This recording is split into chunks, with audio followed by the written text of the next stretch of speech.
It's June 30th, 2022. We are here with the House Bill 3000 Task Force Subcommittee subgroup on cannabinoids, and it is 10:04.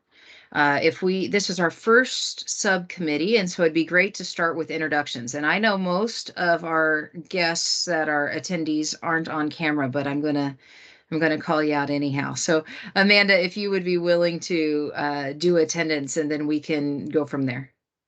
Yep, no problem. Senator Hansel was not able to make it this week, so I don't believe, and I don't see him on the line. Representative Morgan, you're next on my list. And I'm Representative Lily Morgan, House District 3, representing Grants Pass to Cave Junction area in Josephine County.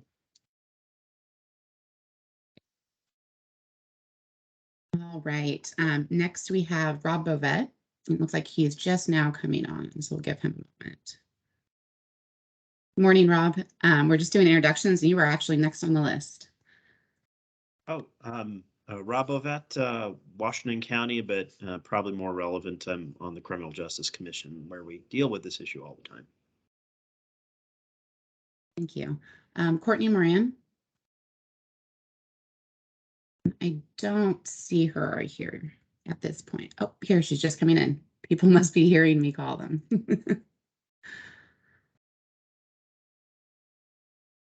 Hi, Courtney. We're doing roll call, and you were next on the list if you wanted to introduce yourself.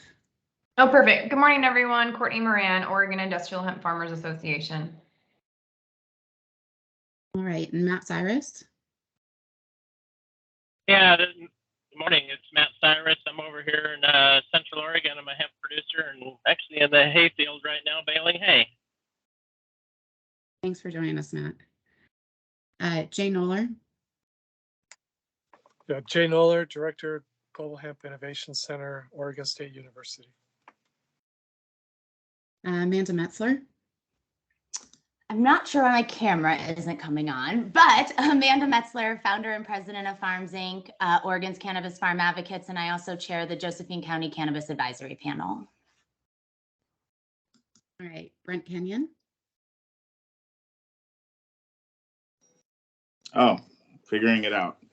Yeah, here, Brent Kenyon and Associates. Andre Urtho. Andre Uzo with OHA Public Health. And Steve Marks. Steve Marks, OLCC, Executive Director.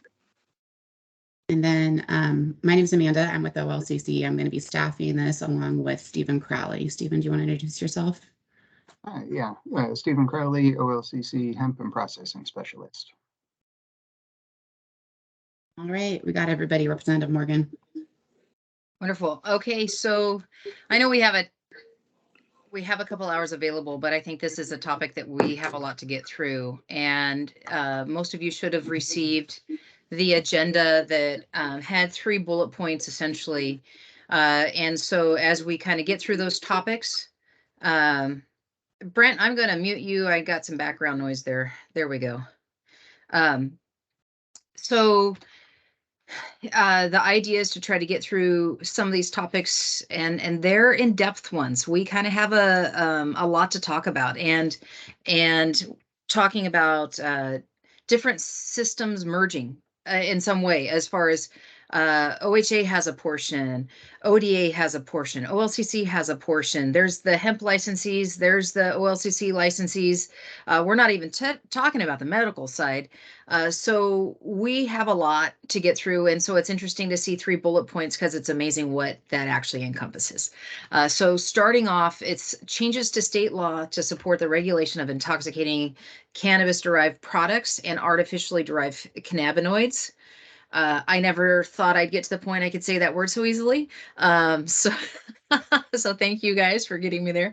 The second bullet point is methods to prevent sales to minors of industrial hemp commodities or products that contain intoxicating cannabinoids. And the third one is testing requirements and methods of enforcement of testing requirements for cannabinoids, including artificially derived cannabinoids, to protect the public health and safety. So after that, we're going to talk about what other meetings we need to have, also any other topics that we need to make sure that we're covering and we haven't missed anything. So the neat thing about our agenda is staff has also kind of put some links into the ORS, and it looks like administrative rules as well, as far as where we're at with some of these topics. So if you need a resource, we're not going to hit everything that there is to do with this topic today necessarily. I know we'll need to kind of go further. We'll have the conversations as a group.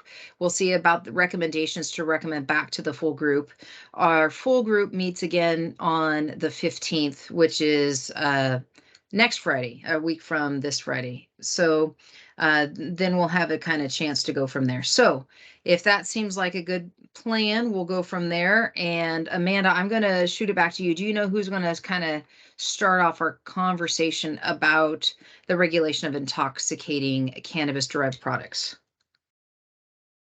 I think if you want an overview of kind of where we're at right now, I think Stephen had prepared a little bit to go over as far as the lay of the land, if that's helpful.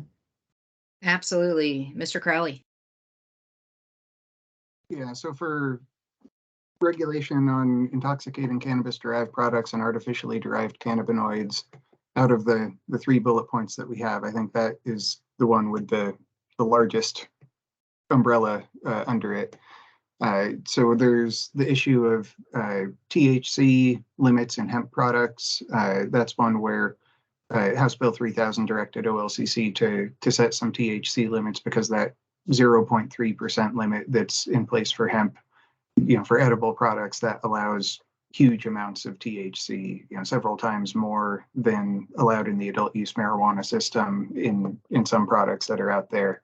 And so OLCC has adopted rules that take effect tomorrow, which put some milligram limits in place on those products to make sure that they are containing less THC than equivalent products in the marijuana system. So that's kind of one big topic under that category, is THC limits in hemp products. Is the approach that we've currently taken in rule the right direction to go, or are there other avenues to be explored? Labeling requirements in particular, I think, are something to strongly consider, because a lot of products that may contain 1 or 2 milligrams of THC per serving don't necessarily provide that information to the consumer. They just say it has less than 0.3% THC, which I think a typical consumer understands to mean that it's not intoxicating and has a negligible amount, without understanding that 0.3% can be a lot depending on the weight of the product.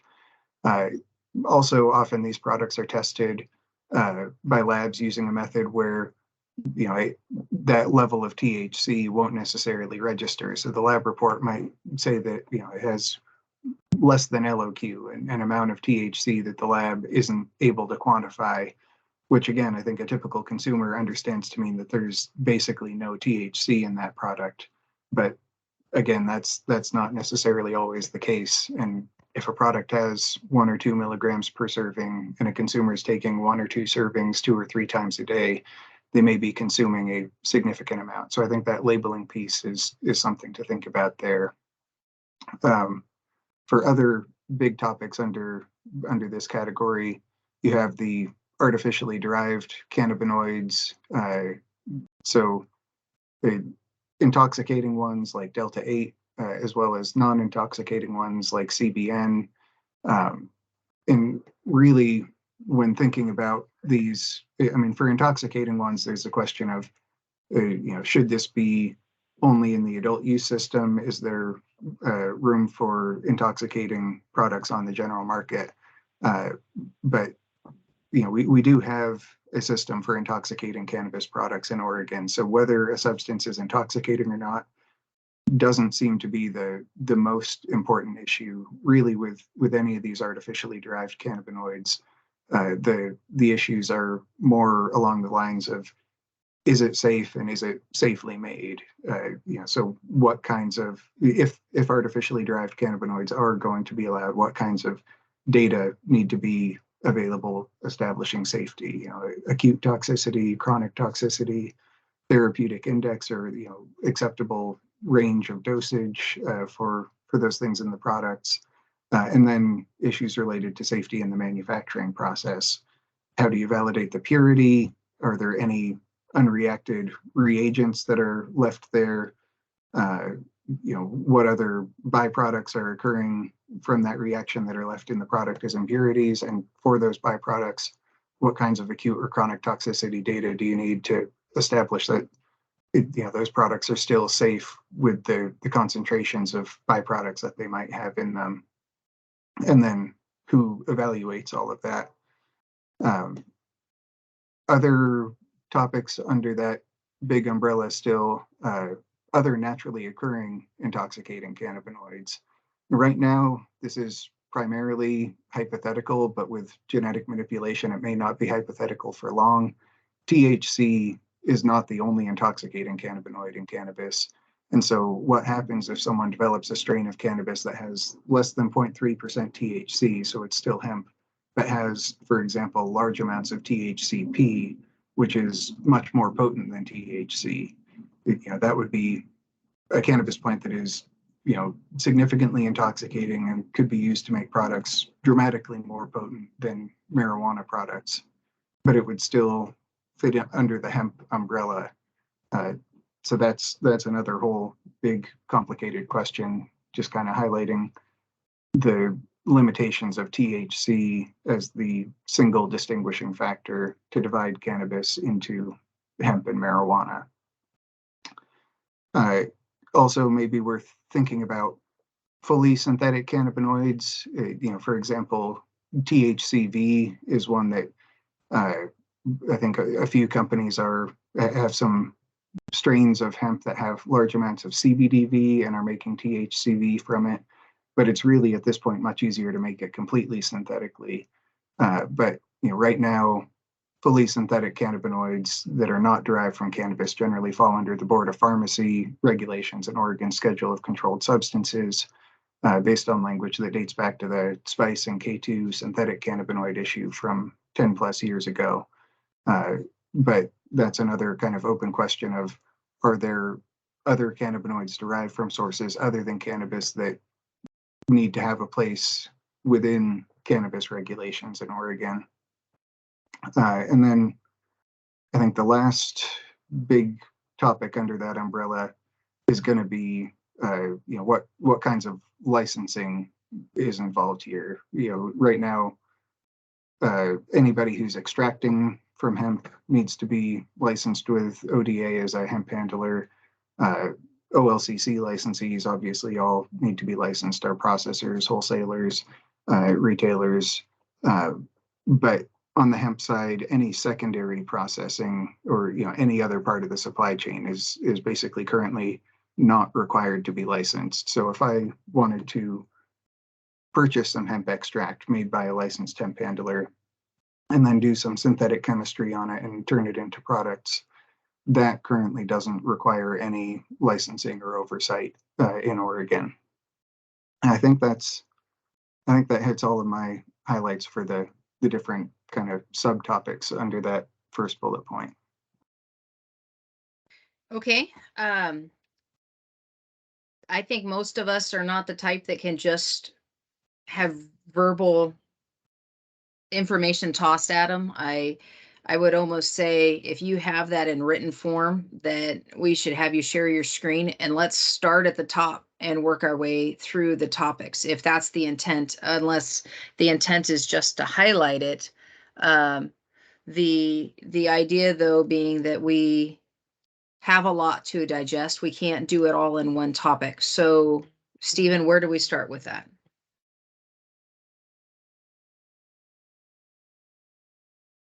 If you want to share your screen, Steve, I can give you permission.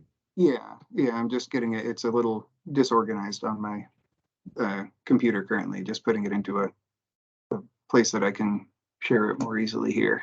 But yes, I will get my screen shared. Okay, give me a second here and I will.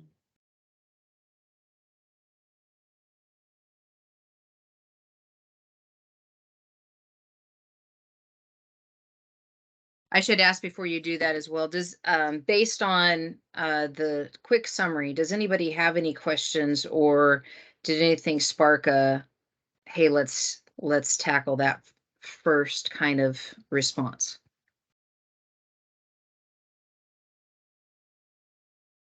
I thought the first thing that Steve kind of brought up is, in my mind, is really important. It's the labeling of products that are on the general market. Normally, I believe that would be under FDA. And since technically hemp items under FDA's purview aren't supposed to be in food items, there are no like labeling requirements for them at this point in time. And as, you know, just a general Oregonian, to me, it seems like, you know, it's important when you go into a grocery store to be able to look at a label and actually know what you're purchasing, especially if it might affect your job. For example, if you have drug tests for something like that. So Stephen, I don't know if you'd be willing to close the navigation portion and then zoom in on the rest so we can, you might have to take your paragraphs off too, so we don't see the spacing.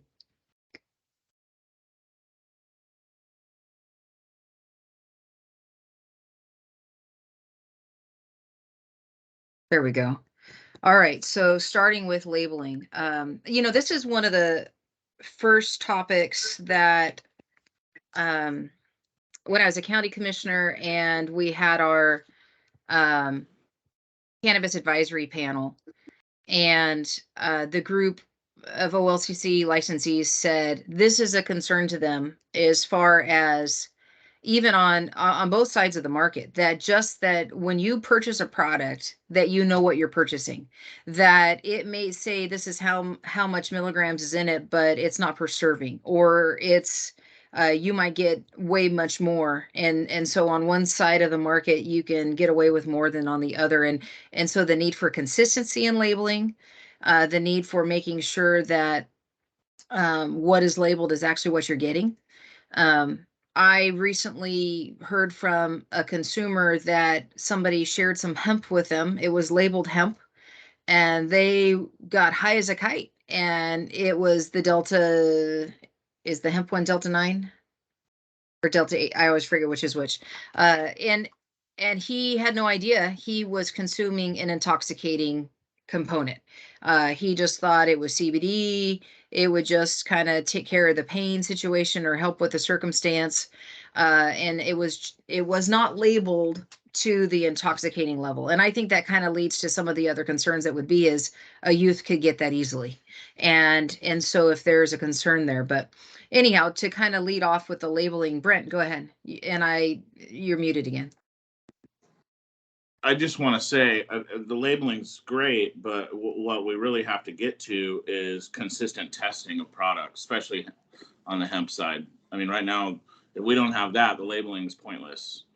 We have very little testing going through. I can tell you from talking to labs that the seriousness in their mind of hemp testing versus cannabis testing when it comes to products, they know they have to be very specific, and the sense is there to protect the public. It's not as strong on the hemp side. So I think the place we have to really start legislatively is to, as we intended to eventually, is run all of these products through, certainly products that are made from any of the processing products need to be going through the regulated testing system, which we know needs work as it sits. But until we do that and we actually have an understanding of what is in it, the labeling is right now is just basically what the flour was or what the oil was, but nobody's labeling any kind of testing on their product lines that are out there, which is really what the end consumer is going to get. Nobody's going to go in a minute market and buy, a liter of hemp distillate. So I think testing is just so important right now. So this is Courtney. Brent, I just want to follow up and comment on that. So the hemp products are supposed to be tested the same way that the marijuana products are tested. That's what's in statute. I know the enforcement's not necessarily there, but the testing protocols have been in statute since 2016. Mr. Marks.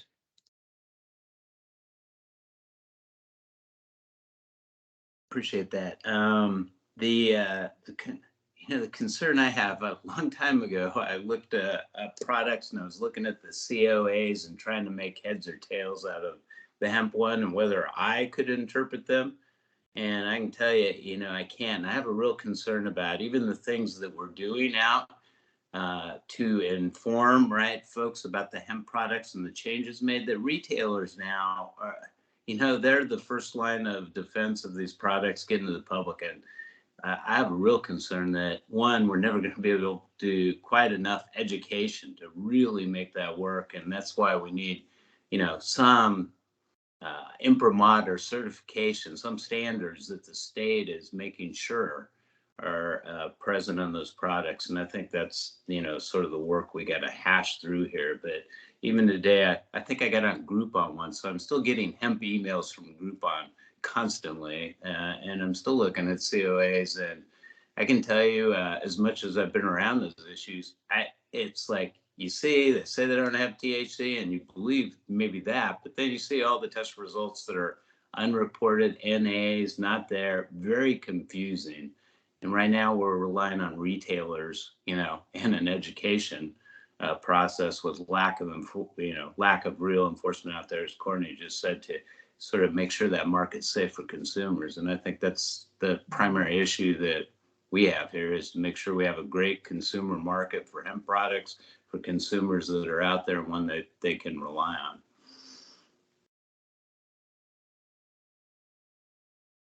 So am I hearing correct that the need is consistency? The need is to have a standard created, that the standard isn't really known yet as far as what retail needs to test. And I mean, I heard Courtney say we have testing in place, but is it clear? Is it standard across the board that if you get a product in the store, you know what you're getting? And is it consistent who's responsible for the reporting and the testing and the monitoring?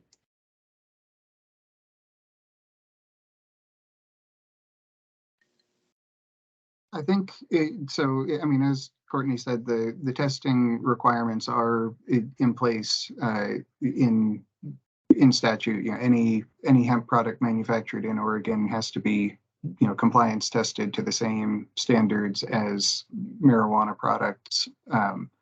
For products made out of state, there's a requirement that it needs to be tested by a lab that's accredited to the same or similar standards. I think there's some lack of clarity around what that means, but I think probably the biggest piece does just come down to whether the industry is actually following those standards. I mean, in my role, I work with hemp businesses that are working on getting their products into the OLCC market, and there's testing requirements there. Those testing requirements are the exact same ones that they're already required to follow under the ODA program. But many times when I talk to businesses, they are surprised by these testing requirements that they're already supposed to be following. And these are for the licensed hemp handlers.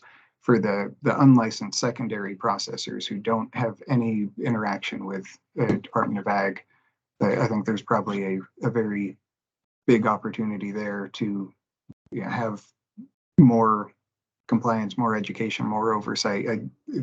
If there's this much confusion among the people who are licensed and supposed to be following these requirements, the unlicensed portion of the manufacturing market seems like a significant place to focus. Amanda Metzler. Stephen actually hit exactly what I was going to say. That secondary market without having any accountability, no licensing. We're having no idea who's making these products once the actual extract and distillate is made and where it's going. So that I think 100% needs to be addressed by adding another certification. But there's no check there. If you want to make CBD infused lip balm and it has Delta 8 in it, there's no check once you get the extract back.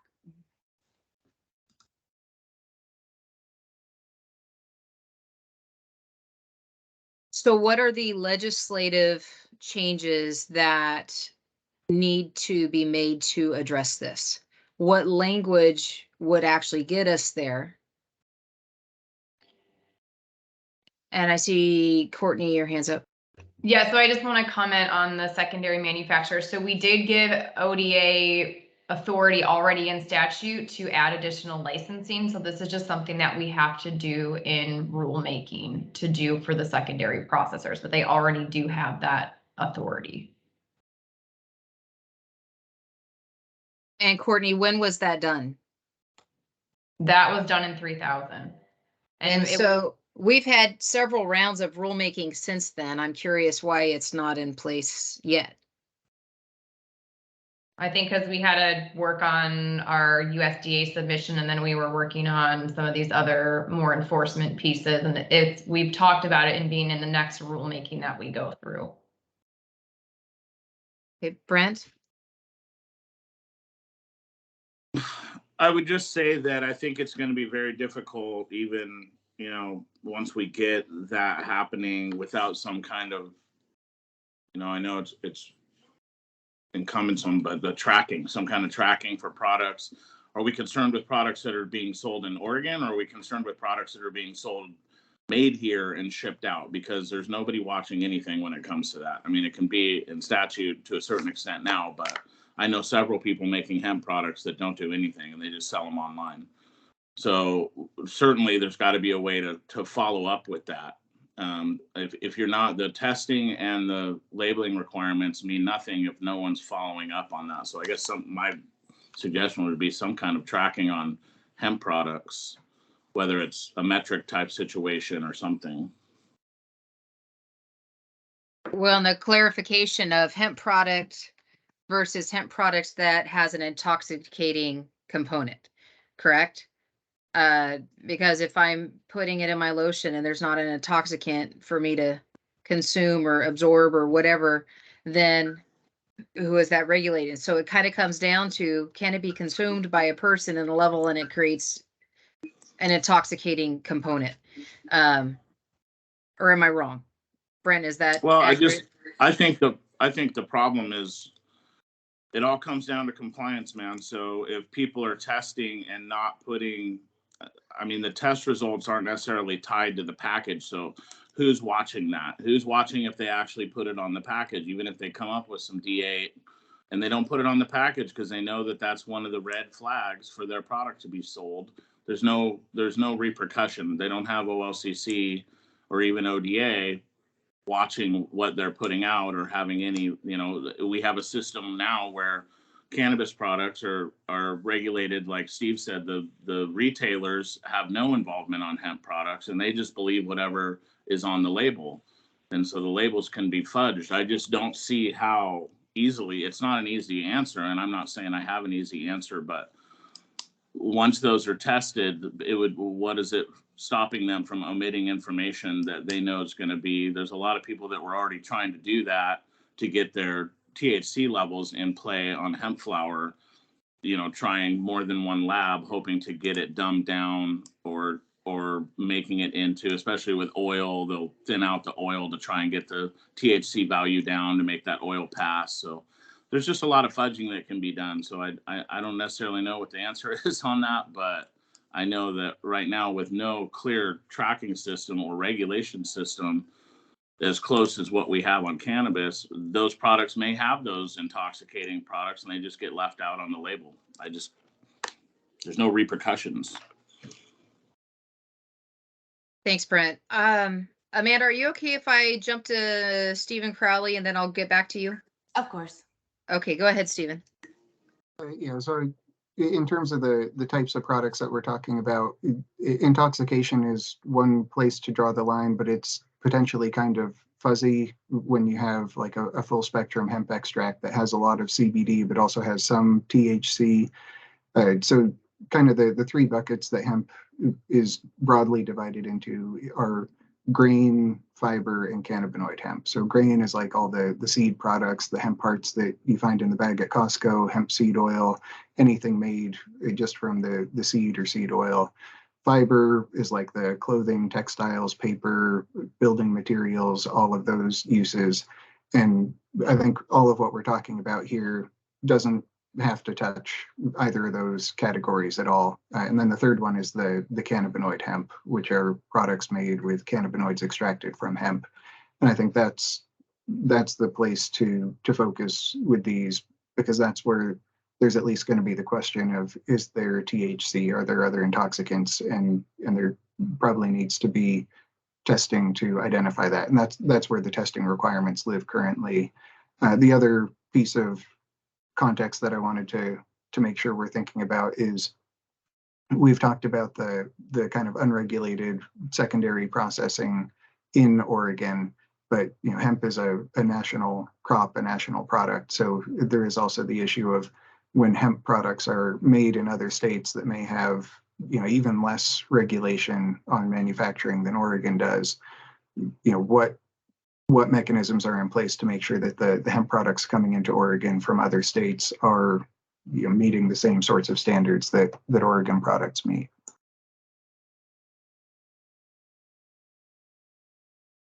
Amanda. Thanks, Representative. I was going to say that I don't feel confident in leaving this to ODA and rule to make up new license types, because obviously this is something that needed to happen and it hasn't happened yet. Is that something we can address legislatively to be able to lock in these secondary markets to have a license type that they need to apply for? I think that's a good question. And our next hand up is Director Marks anyhow. So I think it's a good one to kind of shoot your direction. And I guess the question is, I'm going to add to that is, what secondary markets does ODA regulate currently?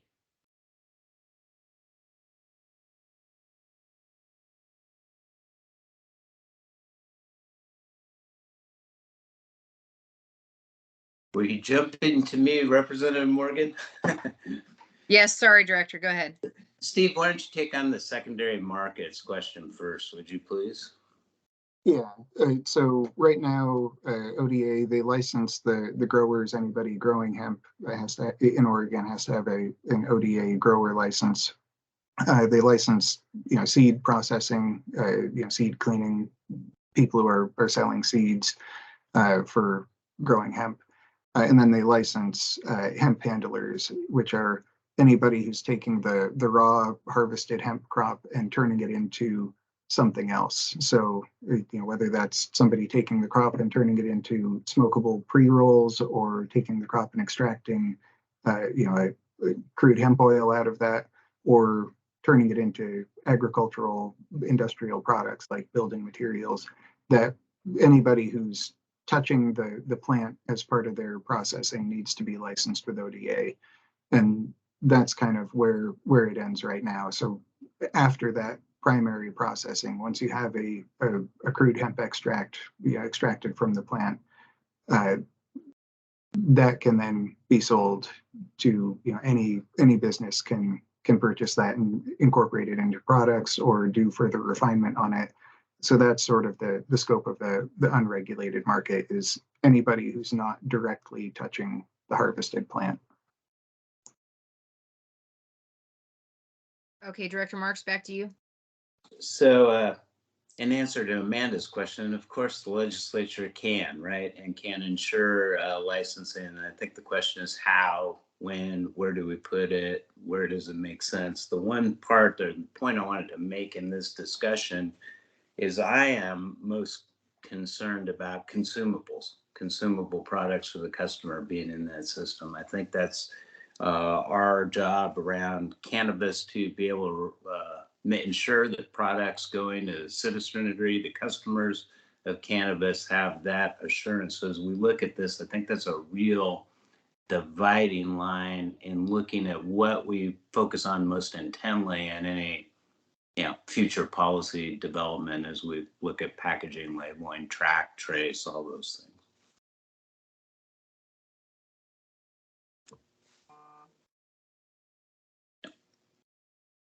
I'll hop back in there. I wanted to make another point because bulk products going out of state, we had that interstate commerce, the transmittable, bulk CBD oil, bulk flour. That to me seems simple enough. If you knew the final product test, the potency or what it was, and it was going to another state, that we have just a handoff reporting system that these bulk products are coming in your state. They're going to be remanufactured there. most states are now beginning to look at these processes. If we at least had a handoff and said, come in here, state, here it is, it's going to this manufacturer, we've sent it out, it's hemp, they're going to work with it to create, great consumer products. It's good Oregon hemp that came in, and we want to make sure that it goes in the marketplace is not something manipulated in some other state, that we work on putting that, hand off together so that this protection around the marketplace for cannabis products, for hemp products in particular, is sound and good, and consumers aren't accidentally getting something that they didn't want to take. I'll jump to you, Brent. All I would say is, my concern, is with Steve on the final products. I think the bulk stuff, there's a lot of language kind of starting to address that. But is it the thought that in the ODA licensing, since the feds aren't going to regulate any hemp products and currently really aren't looking at any of those secondary products, is it in our best interest? We're good at leading the way in some of this cannabis stuff we've done over the years, and now allowing cannabis manufacturers to produce hemp products and send them out to the general public. We're going to have to put those through all the regulations that we do for cannabis products. So anything I make at my lab, I have to put through the same stringent thing. So is the thought that in the additional licensing, if that's the plan for ODA to put out licenses for manufacturers of edibles, etc., are they going to be responsible for putting their stamp on it and ensuring that the testing has been done and accurately done through a lab system that, we're still having consistency issues on the cannabis side with labs. So we got to wrangle that in. I think that plays into this as well, where we need some kind of stamp of approval. If ODA is going to handle this, they need to handle it. It didn't get handled. They didn't notice that all of their licenses were being used for cover of large illegal cannabis grows, for most of the time that they were active. So that is what it is. But here we are again, going to throw something in ODA's lap. And I would legislatively want to lock it down where they have to put their stamp on those products. And product manufacturers in Oregon have to have that ODA stamp that they've certified that, yes, they went through the lab testing requirements that we have set in the state of Oregon, and these products should be safe for public consumption. I think it's super important that somebody has to be responsible. I don't know that OLCC, can handle that much more capacity of watching all the hemp products necessarily. But if ODA is going to do it, I think it needs to be specific to that they have to ensure that it was tested, manufactured with approved oils that came through the chain, just like we have to do on the cannabis side. Brent, I think you hit it on the nail on the head on that, as far as the accountability about the products being labeled correctly, about knowing where they're at and all that kind of stuff. I guess my question as a legislator who started this conversation year and a half ago was, ODA didn't have the capacity to do the farms and everything else. We got funding for them to increase, but it's still not there, even dealing with the farm side of things. I think at some level, I still have concern that ODA is dealing with end product. It seems to be not the wheelhouse where OLCC deals with end product and wine and alcohol on the shelves, the retail kind of side of it. Andre, I'd be curious where your thoughts are. You're on the Oregon Health Authority side of things, correct? I might have got that wrong, but as far as, to me, product on the shelves that has a substance that's intoxicating, to me, makes sense to go under Oregon Liquor and Cannabis Commission. That is the end product side of things. And then that leaves Oregon Department of Ag free to oversee the crop, the plant, the agricultural side of it, the processing at the level on the front end. But then when it comes to that secondary processing, that going to market side of thing and consistency, I don't know. I heard you say, Brent, that ODA needs to have their seal of approval, but it seems to be creating a whole nother division within ODA that doesn't exist yet. But that division does exist at OLCC. Let me jump to Amanda and I'll get back to you, Brent. Representative, you are exactly. Sorry, Amanda, you got muted. Go back to that. So, sorry. Can you hear me? I can, Amanda. And then I'll go Amanda, then Andre. I did ask you a question. I know I didn't give you a chance to answer it, so I'll come back to you and then I'll get back to Brent. So sorry about that. Amanda, go ahead. Thank you. I think that what we've heard so far is the need that we need a tracking system within the hemp program, and that things need to be tracked, either intoxicating or non-intoxicating. And it's Stephen put up here on the screen additional license types for hemp, and I think all of those sound great. But I think that we need the additional licenses and we need a tracking system, because without a tracking system, there's no accountability for the labeling anyway.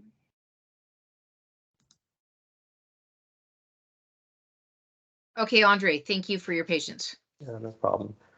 I just wanted to make a note that so effective tomorrow, we have new rules on testing standards for Delta 8 THC, which is primarily derived from hemp CBD, from my understanding. But that would only apply to certain products. So all the products that OLCC regulates, and then inhalable hemp-derived cannabinoid products. So there's this big gap in this rule for other consumable hemp products, like edible hemp products, where I think that's where some of our public health and safety concerns are coming from. So, you know, mine are going into like Whole Foods or Fred Meyer and buying a hemp-derived gummy that may be intoxicating. So I think that's where our gap is. And I'm not sure, I don't want to speak for ODA on where their regulatory authority lies on those types of products. I'm just not that familiar with them. But I think that's probably the public health and safety gap that I'm most concerned with. And then that would mean that we would probably have to adjust that testing rule again, or move some kind of authority for testing for ODA on those products, or to OLCC if that would be the determination made. And then, you know, limiting it to just right now, the rule is just limited to Delta 9, total Delta 9, and then Delta 8. But what I've been reading in the media is that there are all sorts of chemical combinations and derivatives using existing small amounts of existing cannabinoids and then making them into other types of THC, not just Delta 8. I don't know what the other numbers are. Steve's probably much more knowledgeable on that, but that's also a concern, is just us playing catch up with all the chemistry that's going on in converting to other intoxicating cannabinoids.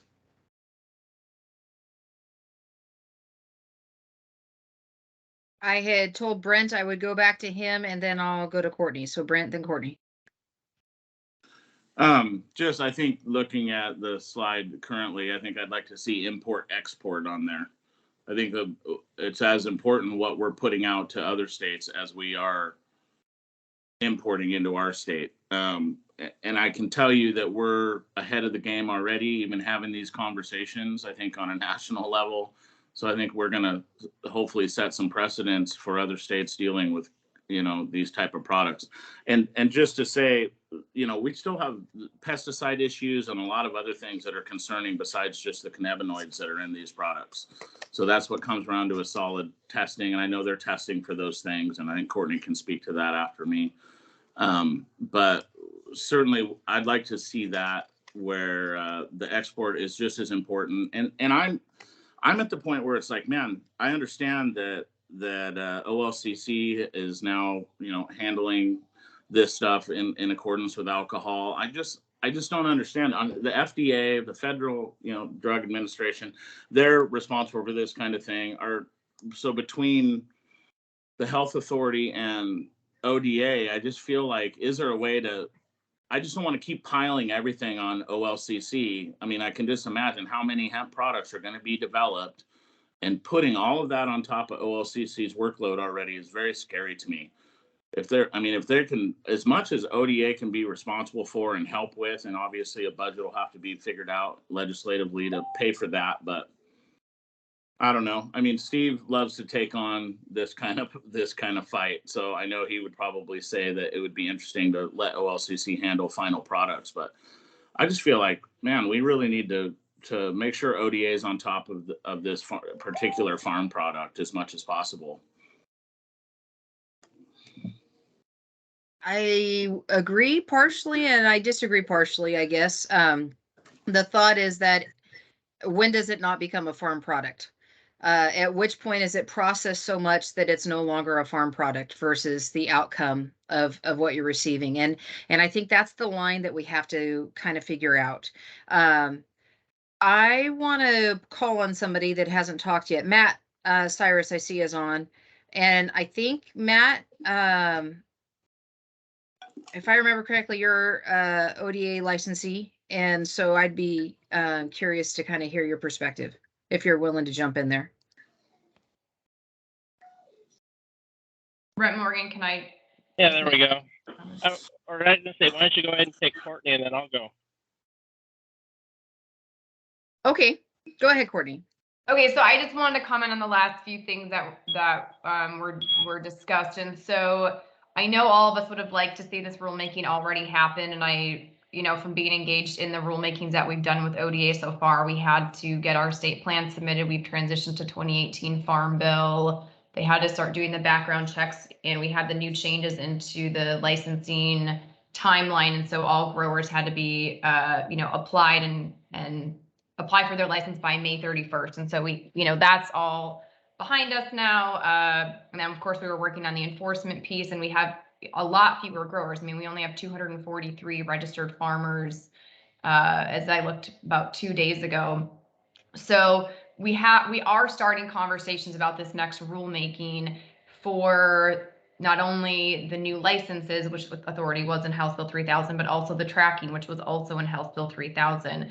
And so that statutory authority is already there. It's just we need to go into the rulemaking. And so I think that the conversation that we're having now is very helpful to get this input that we can take to ODA for this other rulemaking about these additional types of licenses that we would like to see, and about some of these other pieces of what we want that tracking to look like. So I'm glad that we're having this conversation, and some of these points have been brought up. So I just want to put that out there. Go ahead, Matt.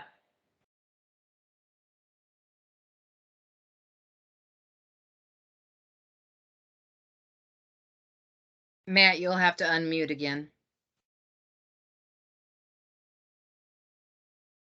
Okay, there. Can you hear me? Yes. Okay.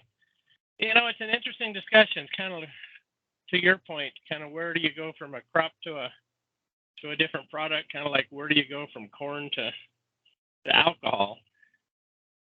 I can certainly see the concerns and the issues with the intoxicants and the labeling. I think labeling is important. You've got products that are being manufactured all over the world that are coming in that are, some of them, in order to promote the huge numbers of, huge amounts of CBD in their product, have gone to micrograms instead of milligrams. Labeling is all over the place. Just go on Amazon and look at hemp products. I certainly think we need to have more consistency with regard to labeling.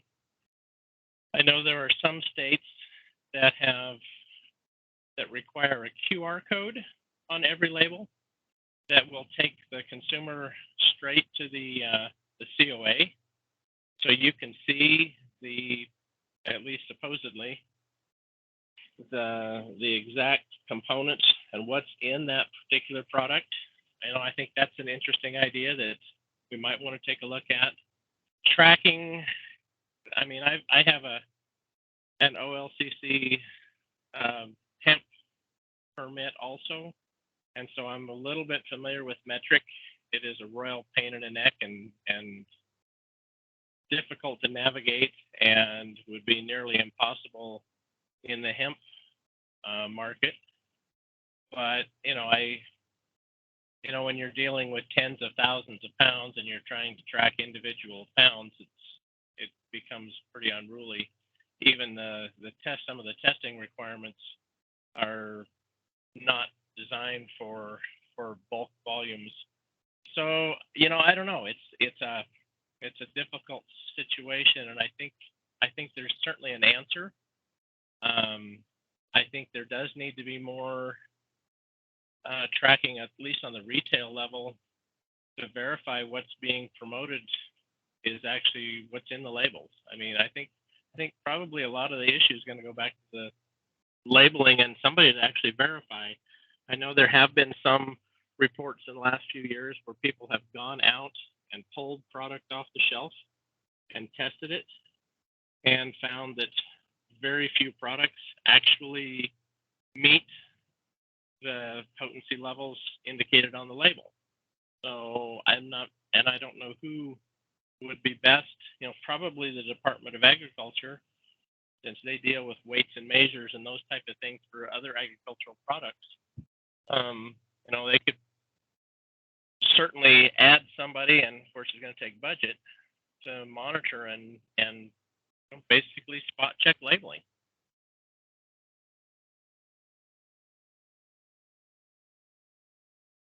Hey, thank you, Matt. I appreciate you jumping in there. Amanda Borup. Thank you. Yeah, I just wanted to make a brief comment so everybody is aware. The next full task force meeting, which will be on July 15th, we're actually going to be discussing very similar topics. So I think this conversation will be really helpful for the report out that we'll have in that meeting. We don't have an agenda finalized yet, but we'll probably have that, I would imagine, out next week. But just so everybody knew that this was kind of going to be, it'll be discussed again in the future as well, as far as licensing and products and things like that. Absolutely. And the OLCC Commission recently was in Southern Oregon, and there was a lot of feedback from our licensees on metric and different tracking modules. And the good thing is that it was heard. And so I think some stuff's coming up. I'm going to jump to Director Marks, and then I'll come back to you, Courtney. Go ahead, Steve.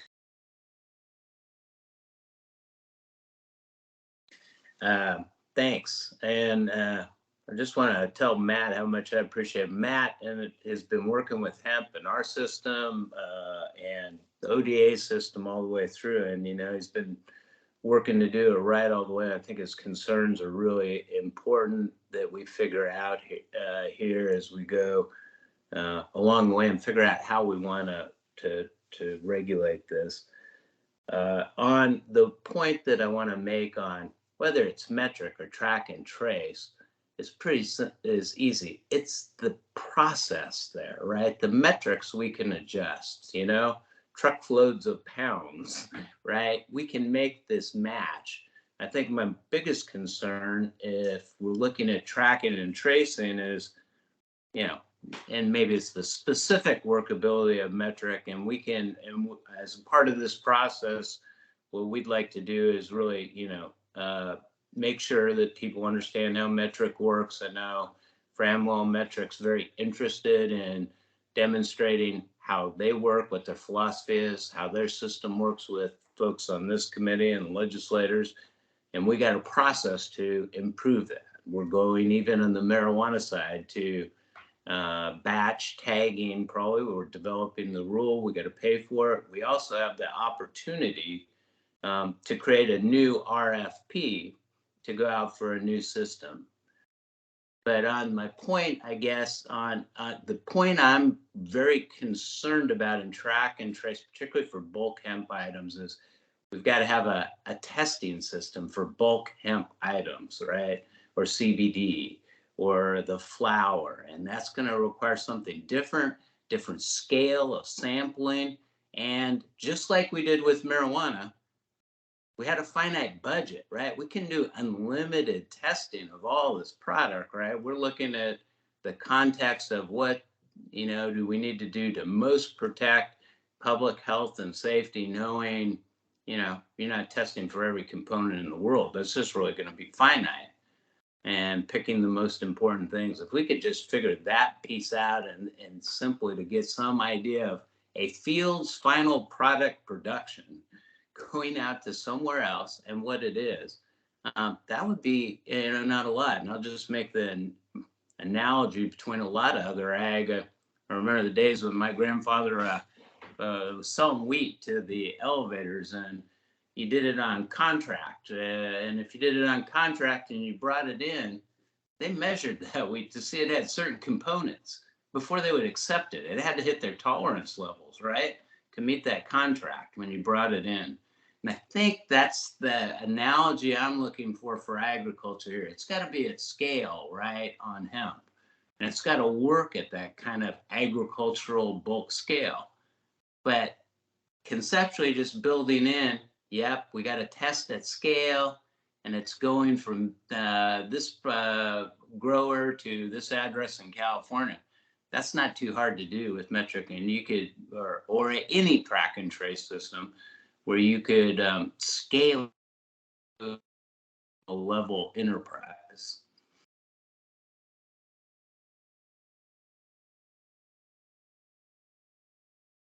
I'm not sure if you cut out there. I heard it cut out at the end towards scale of the enterprise. Just want to make sure you were able to finish that. Yeah, no, just like scaling the agricultural level enterprise is something we got to be concerned about. And I think that's the real rub. How difficult is this going to be? What does it look like for the grower? How rigorous is that testing? I think we got to think in that scale when you're converting and talking about metric. You're not talking about us doing pounds of product or a little bit. And this would challenge, potentially Andre's shop, all of us to, figure out how you sample for that, how you look at that, how we're going to get some valid measurements as those products are moving from place to place.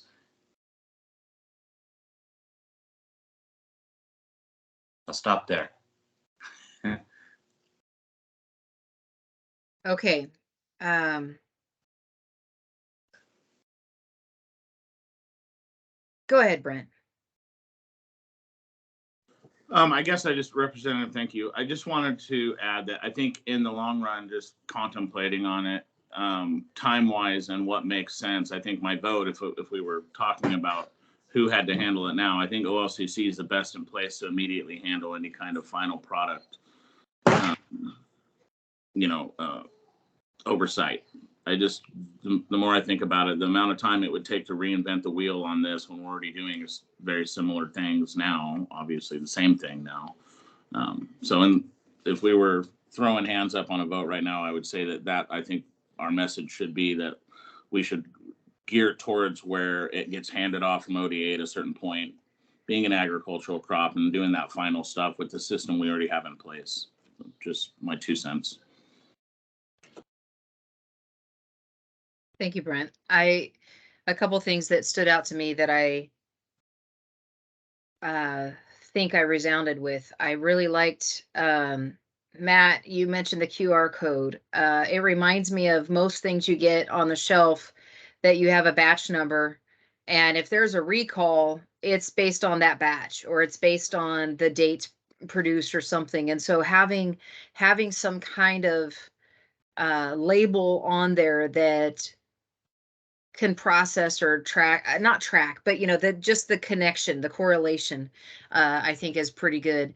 I do think that we've kind of talked about at what level is it still the ag product versus when does it become a retail product and end product, and so it might be worth defining, okay, at this level it's processed at the ODA level, and as soon as it goes to this next process, which I think I've heard some of you say secondary processing, or at some level that then it goes under maybe OLCC is equipped to do that now.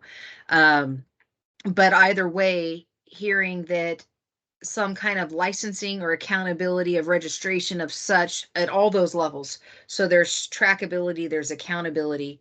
And then dealing with the imports, dealing with the exports of what are we receiving from other places and how do we know that what we're receiving from other locations is safe for our consumers?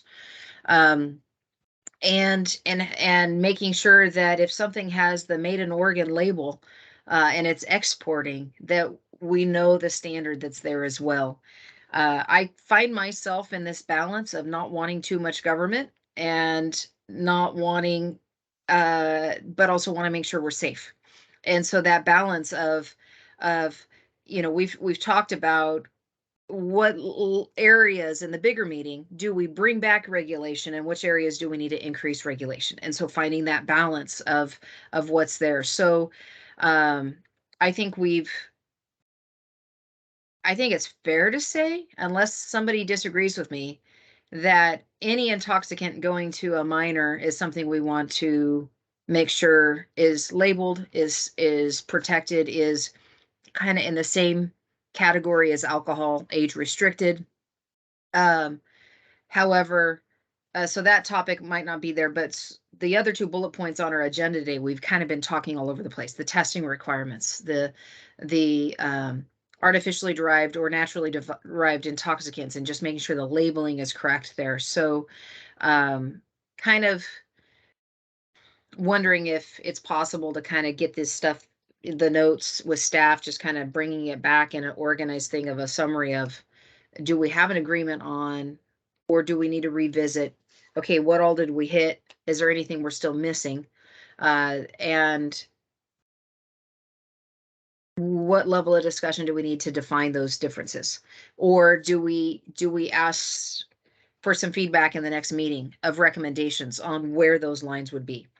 And I think that would probably be wiser than us saying, oh no, this is where the line in the sand is today, and not shooting from the hip, rather getting some professional response on where that line should be. So Director, I see your hand. Go ahead.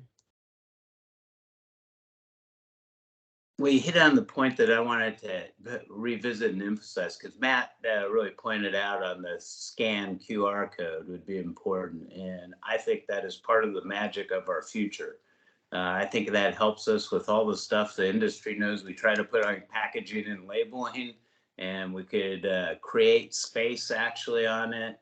We could create literally a national cannabis registry of every product based on that, have its testing up, have safety warnings there, have a place for consumers to go. It's hard to think about a state individually building that system, but I do think, one, there's a lot of nationalized discussion about this already. I went to our National Cannabis Regular meeting. I met a company actually we're doing business with on a tax system here. They showed exactly how you could utilize a QR code for all the information, the accessibility.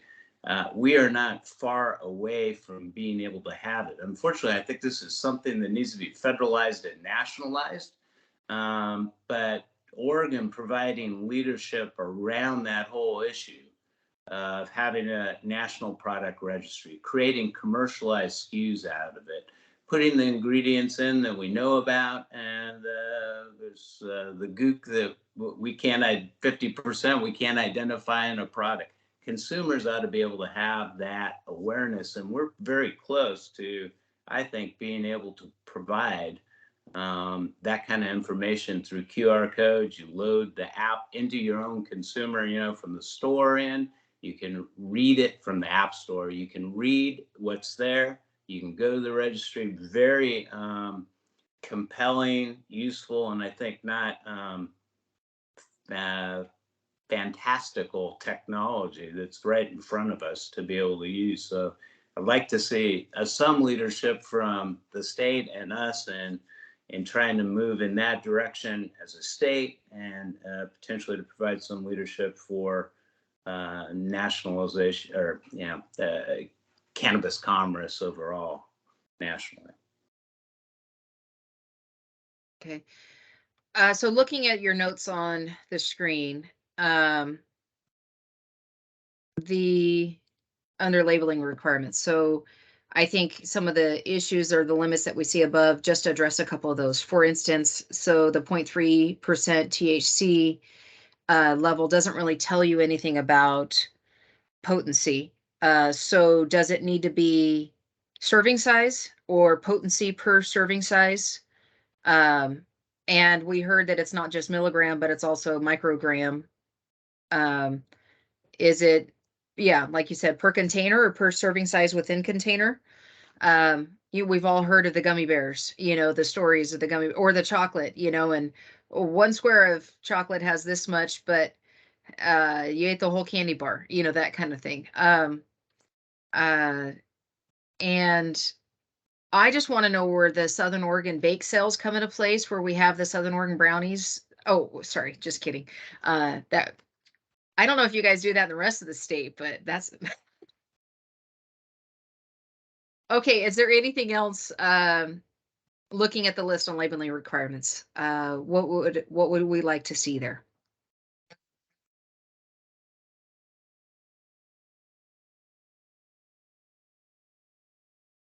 It's Courtney. I don't have any specifics additional to add to the labeling requirements, but I do appreciate Steve's comments that, we really have to be thinking about this from like a national and a global perspective, because, right now the marijuana cannabis industry, it's a closed market. The hemp market's a global market. And so I just want to make sure that when we're thinking about putting these types of new requirements in place, that we are thinking about the broader landscape and looking, what's being done in California, what's being done in Colorado. Are we going to ever get some clarity from FDA? And right, even though FDA hasn't given us specific guidelines around cannabinoids, other than saying, they're not allowed in interstate commerce, CBD specifically, right, there is still the framework for what a food label needs to look like, what dietary supplement labels need to look like. And so keeping those in mind with the nuances of these particular products and the cannabinoids that are contained within. Thank you, Courtney. I thought I saw another hand up there. Andre, was it you? Yeah. So I was on the second bullet point, to specify the THC per serving. I guess that would be dependent on additional testing requirements as well, right? So it's not just Delta 9 THC, it's all derivative forms of THC. That's a good point, because we were looking at making sure labeling for intoxicant, not necessarily THC. Okay. It has to be, not just a warning that says this product contains intoxicating derivative, says or, how much, whatever. Yeah. Yeah. You will have fun on this product, or you will feel relief on this product because it contains, whatever the right labeling is, that it not just be limited to THC, that we're talking about an intoxicating derived product or artificially derived cannabinoid. So being sure not to limit it just to the THC. Mr. Crowley. Yeah, I just wanted to point out that at this point, starting tomorrow, artificially derived cannabinoids should not be in hemp products sold to Oregon consumers on the general market outside of the OLCC system. And even within the OLCC system, no intoxicating artificially derived cannabinoids. So no artificially derived Delta 8 in Oregon, starting tomorrow. So, there is still the testing requirement for that. There is still kind of that question of other intoxicating cannabinoids, if people are deriving them naturally, extracting from hemp, genetically developing strains of hemp that have other cannabinoids. So it is always worth thinking beyond THC. But for the products that are out there available for legal sale to Oregon consumers, the total Delta 9 THC is, I think, the most important piece at this point. And Steve, is that I'm gonna. ODA? Sorry, go ahead, Andre. Well, I was asking, is that a ODA or OLCC rule effective tomorrow? OLCC rule Okay. effective tomorrow. And I'm just curious about that. And I'm going to challenge that, because that was not our legislative intent yes, we said Delta 8, Delta 9, but the whole point is that any intoxicating cannabis-derived product, artificially or naturally, needs to be labeled as such. And I don't want to limit it in this recommendation to a label, because we know there's always going to be another one. And then we have to come back and say, oh, catch that one too. Oh, and catch that one too. Let's keep this simple, which is, if it's got an intoxicant on it, it's age restricted, has to be labeled appropriately per the serving, per the container, whatever the product is. And if I remember correctly, I didn't remember us saying we're gonna ban Delta 8 THC in Oregon. I thought it was simply, it has to be labeled and age restricted. So I'm surprised to hear that it's being blocked. I guess I missed that. Go ahead, Amanda, and then I'll jump to Courtney. Okay, so yeah, so in House Bill 3000, there were kind of two separate sections. So one of the things was limiting the sales to minors, and that went into effect last July. And there's a release, I can forward it to the group if it's helpful. It was a joint release between OHA, ODA, and OLCC explaining the new requirements for sales to minors. And then the second part about it was about artificially derived cannabinoids, and that was what's available on the general market and in the OLCC system. Generally speaking, especially with Delta 8, one of the main concerns is that it's a chemical conversion. And so there's many unknowns that may be made while you're converting the CBD to the Delta 8 THC. And when you test things, you can't test for things you don't know what they are really. So that's one of the main safety concerns. Currently in Oregon, there are no labeling requirements, as we've been talking about, for these products on the general market. So right now, there's no way we would be able to say, label this product that it has Delta 8. So the OLCC and rulemaking authority said that those products are no longer allowed to be sold on the general market. If it is legislative direction that they want those products to be sold on the general market, there would be some sort of labeling authority that would be needed through the statute to give some agency the appropriate labeling authority so those products could be labeled so people would be aware. And there will be products, non-intoxicating artificially derived cannabinoids that meet certain criteria will still be allowed to be sold at OLCC stores, the non-intoxicating versions, but they would need to be labeled that they're artificially derived because we have a labeling authority for things in our stores. So those non-intoxicating ones, we're kind of giving a little bit of leeway to, but the intoxicating ones that we are really concerned about other chemicals that may be in there aren't going to get leeway right now until we have further legislation to show us how we can make it safe for consumers. So I guess I want to be clear. I fully believe it's not supposed to be on the open market. It's intoxicating, needs to be under the OLCC. I just didn't think that we were outright banning it. Matter of fact, I thought the opposite, that it was just a matter of it has to be labeled. It has to be under a controlled environment. It can't be just bought on the shelf in the grocery store. So I may have missed some of that, but I think absolutely having the labeling should be there. But as far as legislative intent, I specifically remember us saying we're not prohibiting the product, it's just prohibiting it from open market, that it was going to be regulated, it was going to be overseen, it was going to be labeled correctly, it was going to be in an adult only system. So anyhow, just kind of curious. So I appreciate that. Courtney, I see your hand is up. Yeah, thank you. No, I really appreciate you clarifying legislative intent. This is something that we brought up numerous times during the OLCC rulemaking, that, you know, the hemp industry believes that the rules did go against legislative intent. So I'm very grateful that you brought that up. And I am looking back here at that section 32, and you're right, Amanda, it did not include that labeling authority, which I think was an oversight from last session. So probably something that we should make sure that we do address going forward. And, you know, I know Delta 8 is popular among some, very, you know, controversial to others.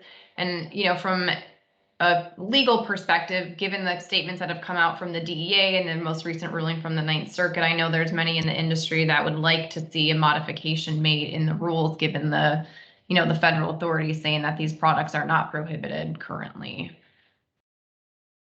And also to, you know, get more. They are prohibited in Oregon, and Right. I thought the court ruling was that it does need to be regulated, that we were kind of leading the way and other states are going to follow. Just Well, as it's not prohibited by the Farm Bill, yeah. No, but the Farm Bill never intended for hemp to be an intoxicant. It was supposed to say, hey, we're a crop. We're, you know, and so the twisting of the intent of the Farm Bill essentially doesn't justify us saying it's not there. And anything that's going to get in the hands of kids that's intoxicating, that was our intent to regulate that. So I guess I just, you know, it is, Amanda Borp, you did bring up a good point that it's, where's the safety component? How do you know what you're getting? If it's artificially derived for the sake of you get an outcome, is it consistently or outcome? Is it something different? Is it what product was used to get it artificially? I think the intent was to make sure all that was clear and not just have it be broadly there. I just didn't realize it was going to be outright banned from producing in Oregon, and maybe I missed that. So, but there are some definite conversations there. But Courtney, my apologies. I did not mean to jump over your time there. Go ahead. No, that's okay. And I agree with what you said regarding, you know, federal intent, and we all are fully on board with you. No access to minors at all. So just want to have that clear. Okay, Stephen. Thanks.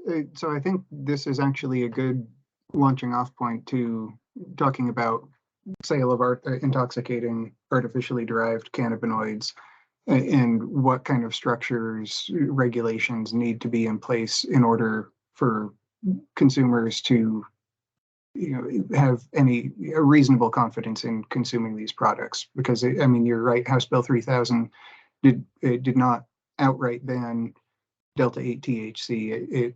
It kind of left that up to rulemaking to figure out, if and how to allow concentrations of Delta 8 THC. And as OLCC looked at this issue, the scope of the problem to ensure that consumers are able to make an informed choice about the products is, it's a large problem. I mean, you have Delta 8 THC up until, the last couple of years has not been consumed at any kind of scale. It's just been a trace component that's been consumed, in conjunction with other cannabinoids.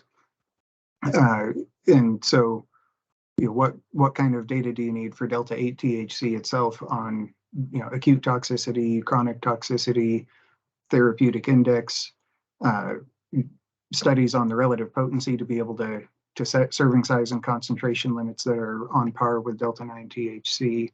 And then, the other really big piece to tackle is safety related to the manufacturing process. And there are, there's many ways to skin a cat. There's many ways to go from CBD or other cannabinoids to Delta 8 THC. And so, should regulations be prescribing what methods and reagents companies can use, so that way that you can target and have testing for the specific byproducts that you expect from those reactions?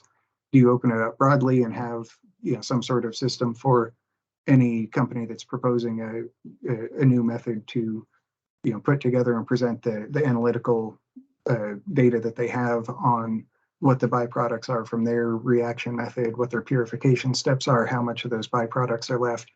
Because with Delta 8 in particular, there are people selling Delta 8 THC distillate that is, coming in on testing between 55 to 90-ish% on the high end Delta 8 THC, with the rest of that being unknowns, byproducts.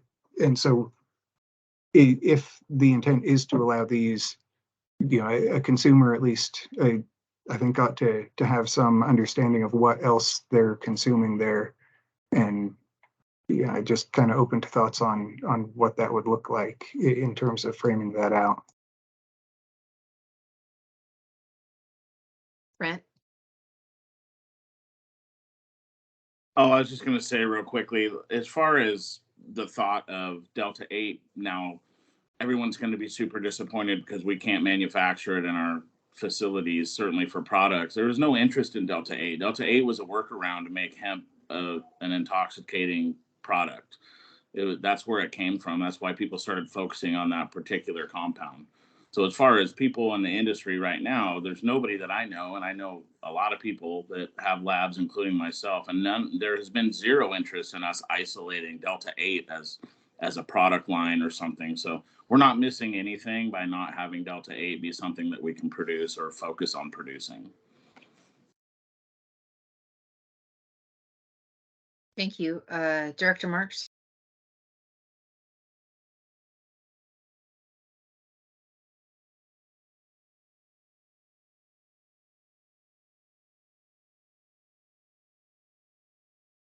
You're muted, Steve. You're on mute. Sorry, this, Breaking Bad sort of synthetic chemistry piece is really just confounding in a couple ways. And I think all the questions, and you can see why we, the regulators, I think, are looking for the flexibility to be able to make these calls, because you can't carefully delineate them, right? You need a process in place for these kinds of components to go through so you can look for those. So for instance, for the less intoxicating products or the non-intoxicating synthetics, we're kind of looking at a GRAS standard, generally recognized as safe. As we look at D8, it becomes more complicated. And how is it made? What's the other gobbledygook that we don't know what it is that's in that component when they make a synthetic, intoxicating D8? And there's some notion that we've got to really sort of, I guess what I want to say is this is an important struggle for regulated intoxicant cannabinoids, though, because we know these things are going to show up in the illegal market, whether we legitimize them or not. And I think there's a place where we need to look in the consumer market and really say, here's ones that we can clear. Now, the only other state I know that was in a serious way struggling with these synthetics was Michigan, and they too sort of threw up their hands and said, we don't know enough. And there's part of, you got to walk before you run here. We got a lot of basic work to do on the certainty of the testing we have just around our cannabis system today, getting more certainty out of labs, following up and making sure our standards are being met on, real cannabis in the marketplace. So, keeping these in line, keeping these in the system of regulatory work is going to be, I think, really important. But how we jump to there and get all these standards in place for these things is going to be really hard when we still need to master accountability with the standards we already have around cannabis.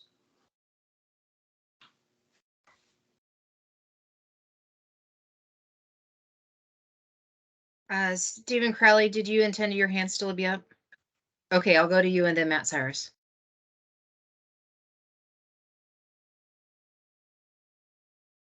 Yeah, sorry, I just wanted to add one more piece of context. So the rules that we have prohibit the sale to Oregon consumers, but they are structured so that it is not preventing Oregon businesses from competing in the national market. These products can still be exported from, manufactured in Oregon and exported to other states that allow these products.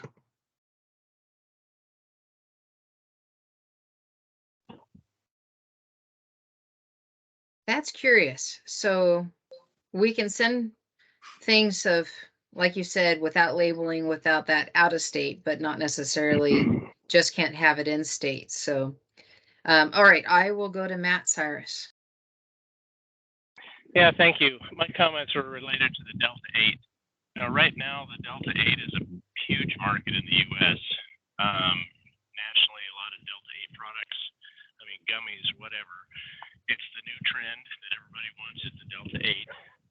I would rather see us manufacture good, clean, safe, regulated Delta 8 than to ban it in Oregon.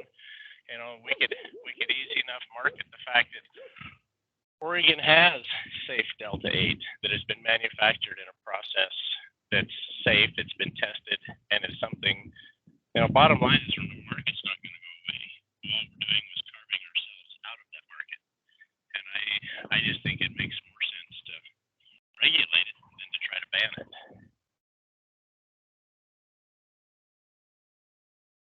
Thanks, Matt. I don't know if you're able to see the screen or not. So looking at what is listed there as far as data on acute toxicity, data on chronic toxicity, potency related to serving size, concentration limits. I'm not sure who regulates therapeutic index as far as dosage and stuff like that. That is a curious one and stuff like that too. But from there being a huge market across the United States, that we're looking globally, we're not looking just in Oregon. So in Oregon, Delta 8, Delta 9 won't be or Delta 8 won't be a competition to the OLCC market, but it is still available to be competition federally. I'm just wondering if there's anything else on this list or how to address that. Matt, I still see your hand up, and then I'll go to Jay after that. Yeah, I'll take my hand down. But I guess my point is that people are going to take it. They're going to get it. It's going to be around. I'd rather see a safe, regulated market than a potentially unsafe, illegal market. And I would like to see it available for those that want it. Like I say, in a safe manner.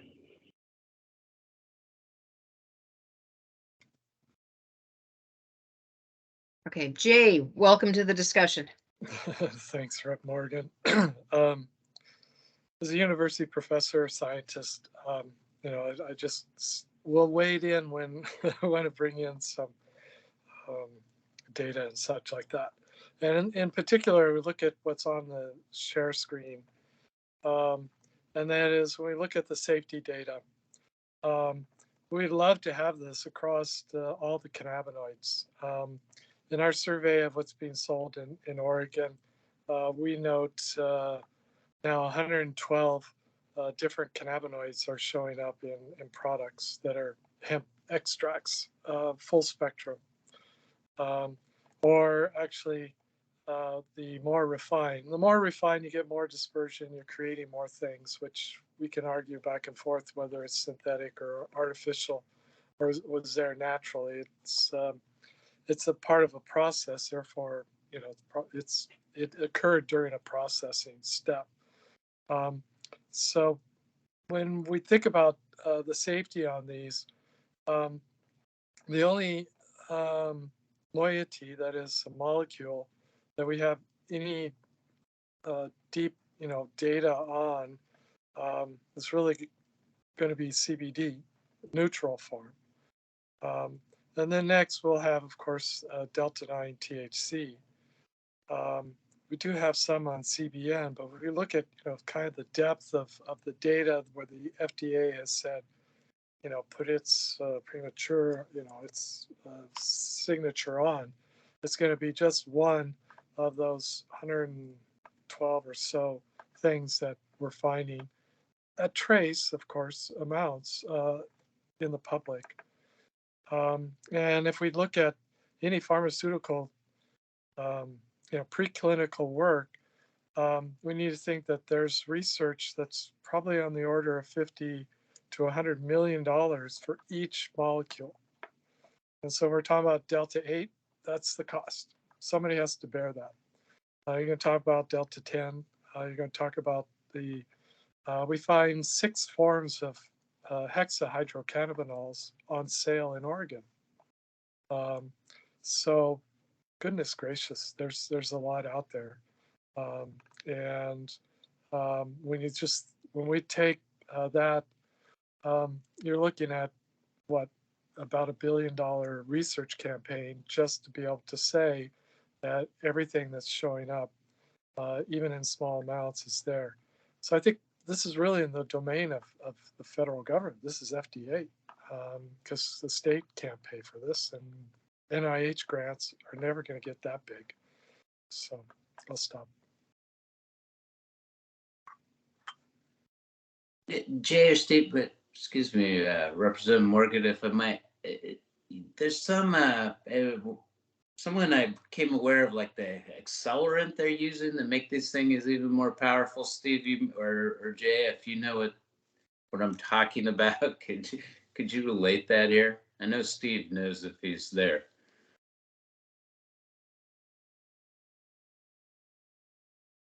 He seems to be off. And unmute. There we go. I think the term I would use is adjuvant, right? So something that aids and helps along. And so that the reaction or such. And what's interesting about the cannabinoids is that, it's human cells, of course, mammalian cells broadly, and animal cells really broadly. There are very few animals that don't have an endocannabinoid system. So when we look at the cellular level, the ability for a cell to take in and to metabolize, that is to use it or degrade that cannabinoid, is going to depend on the presence of other cannabinoids. And they can both have agonists, that is, they work together, antagonists, they work against each other. And then there are those where there's just no effect at all. So we don't know those interactions very well. We, at the Linus Pauling Institute here at Oregon State University, just looking at simply what's the dominant things on labels being sold from hemp products in Oregon, we're finding all sorts of different directions of agonist, antagonist, depending on concentration. And that's of course in vitro, let alone trying to get into humans.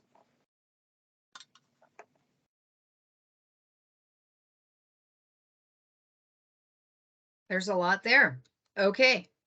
I appreciate that, Jay. Thank you. I am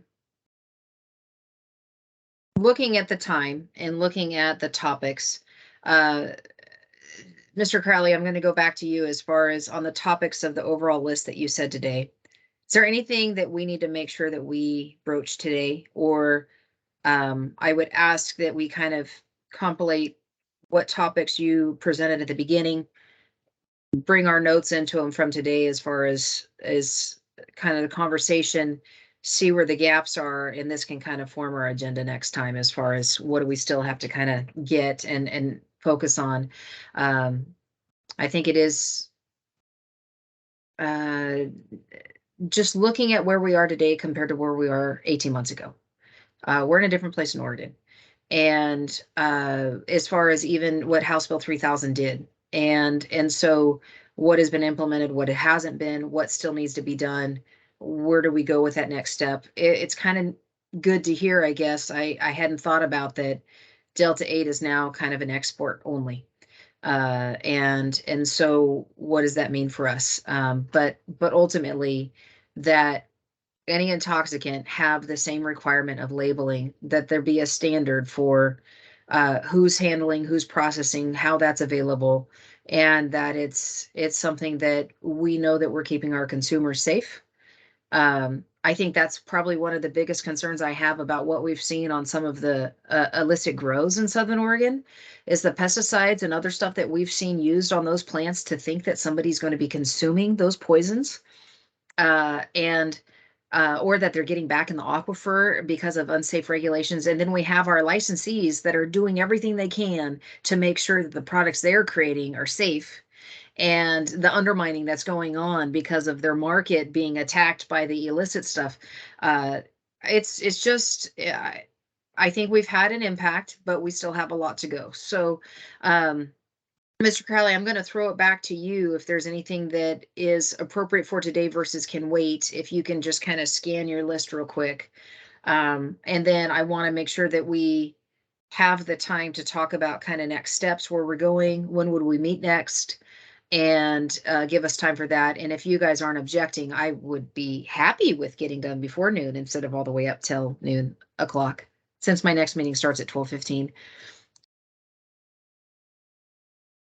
Yeah, I mean, I think we hit to some degree or another pretty much all of the topics here. The one that I thought we might want to circle back on a little bit is the sales to minors piece. So currently we have the rules in place that prohibits the sale at the retail level based on THC content. If it wasn't tested to show that it's below that level, then it can't be sold to minors.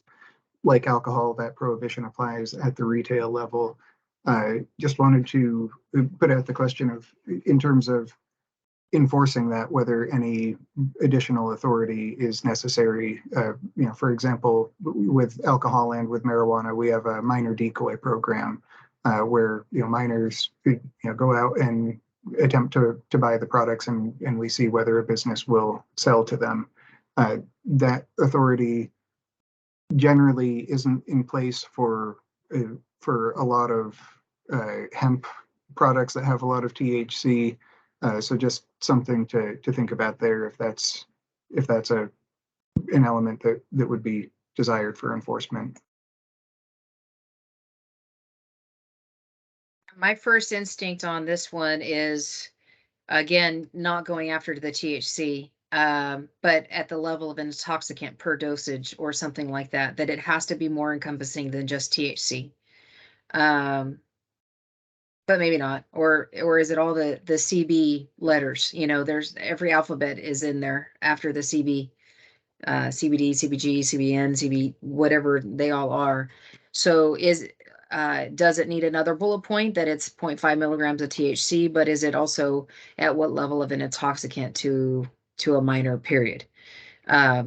I'm going to throw a wrench in this. I'm curious ballot measure 110 implementation and the impacts on this as well. I mean, right now you can get a DUI at 16 and go to jail, but if you're caught with heroin, you don't. And so I think we've messed up at some level of trying to protect our kids from being able to get their brains fully developed to the age of making good decisions and having the ability to reason and make decisions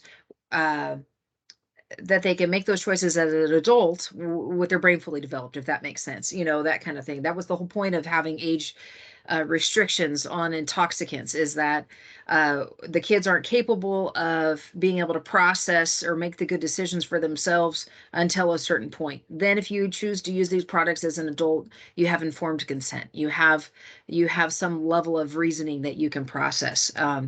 Okay, I shouldn't take us down that squirrel rabbit hole, but I'm on behavioral health. I'm dealing with the other stuff in my community. And so it's just kind of, I don't like to silo topics necessarily. The impact of intoxicants on our youth is a big deal. Director Marks, I see you jumping in there. Well, I just wanted to jump in because I don't want to go down that rabbit hole of doing that gotcha enforcement on these retailers out there who can't really tell and can't read these COAs and need to make sense of them. I think we need to do more communication to the public about these hemp products that are out there so parents and others can be aware. I also think then we need to work on those packaging and labeling standards. Once we have those, then we might have an enforceable item out there that's clear. But holding a retailer accountable for their interpretation of a COA and then trying to get, holding the licensee responsible, not clear to me who has that full responsibility even currently in the state. To some extent, we've got a rule, we've got it, it's ODA, it's FDA. Seems to me we need more parts of the system in place for true enforcement. But I'm very concerned that if we're not doing something, we're just going to see that market deteriorate again here pretty soon because people will realize the standard is a paper tiger and there's nothing behind it.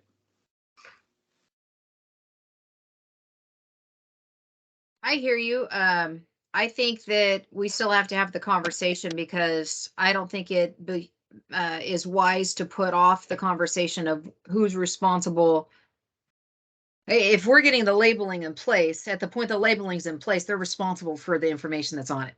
And so then we don't create the rulemaking after the labels are in place. We create rules as we're creating the labels so that as those labels are in place, we have the system in place.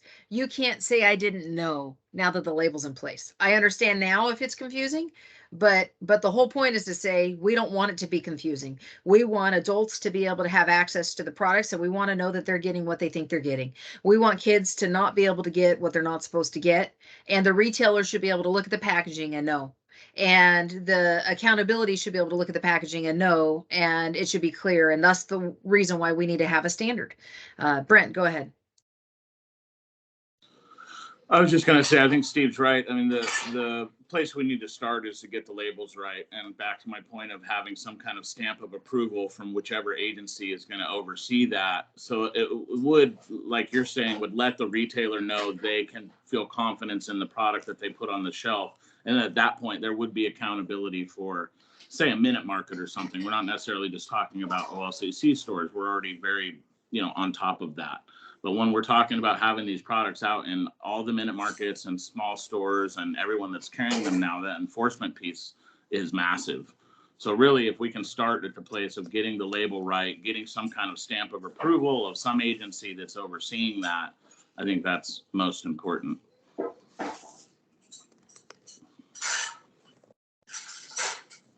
All right, so where we're at today, we're down to our last few minutes. I appreciate the conversation and kind of where we've been with this. We will get this summed up. I don't think we're going to have another meeting before our next full meeting. But the question is, when do we meet next? Honestly, I probably would say we probably don't have an opportunity until maybe the first week of August or somewhere in there.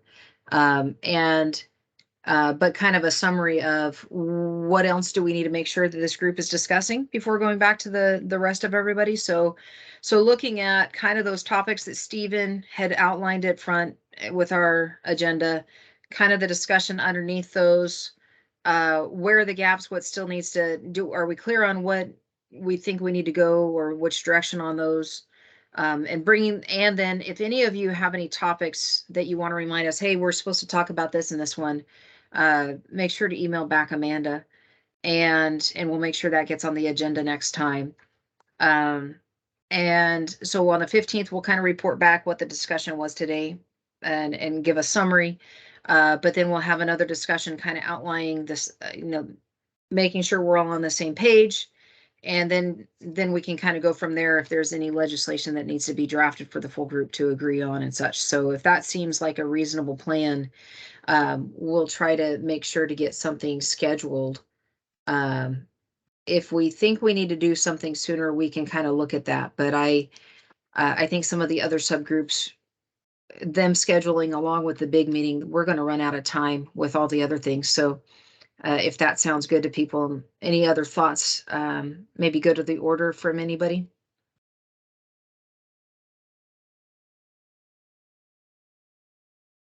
Yeah, Brett Morgan. So what I'll do is I'll reach out to you and get some dates that work for your schedule for our next meeting. And then we'll send the options to the group so we can go ahead and schedule it. So everybody's aware that I'll be in touch for the scheduling for the next time. Okay, and Brent, go ahead.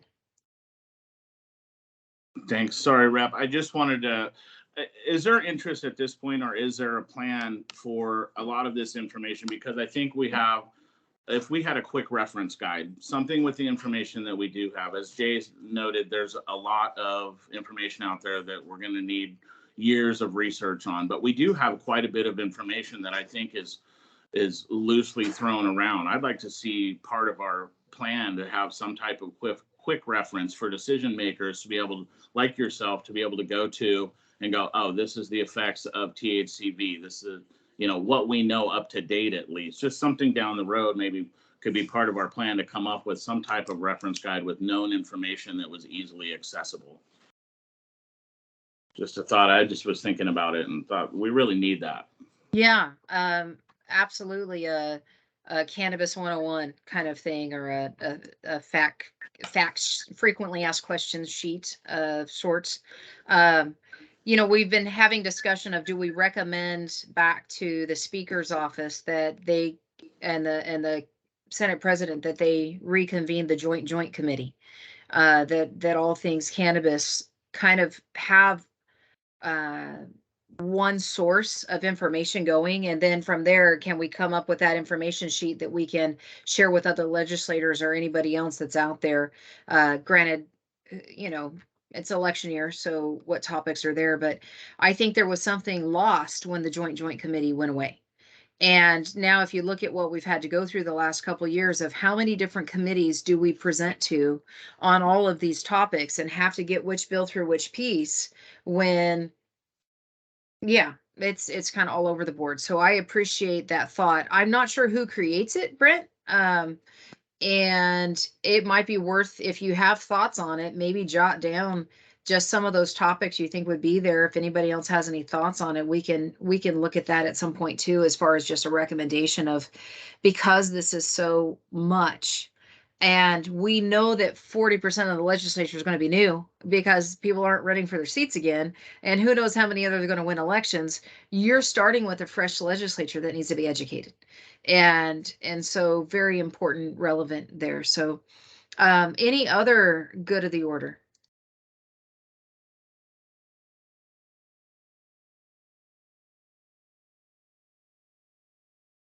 All right, Director Marks, any closing remarks?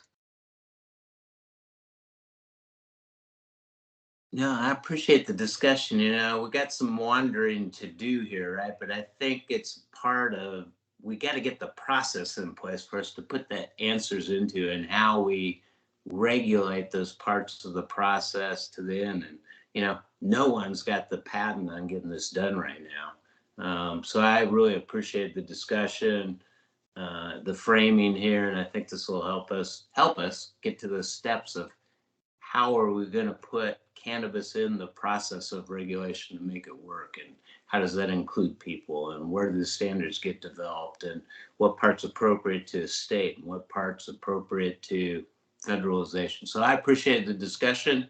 Thank you.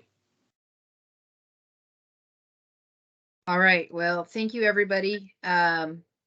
Amanda, anything else to you that we need to do, or are we good? No, I think we're good. Awesome. All right, with that, I'm gonna call this meeting adjourned at 11:50. You all have a wonderful Independence weekend, and get some time with your loved ones and enjoy our beautiful state that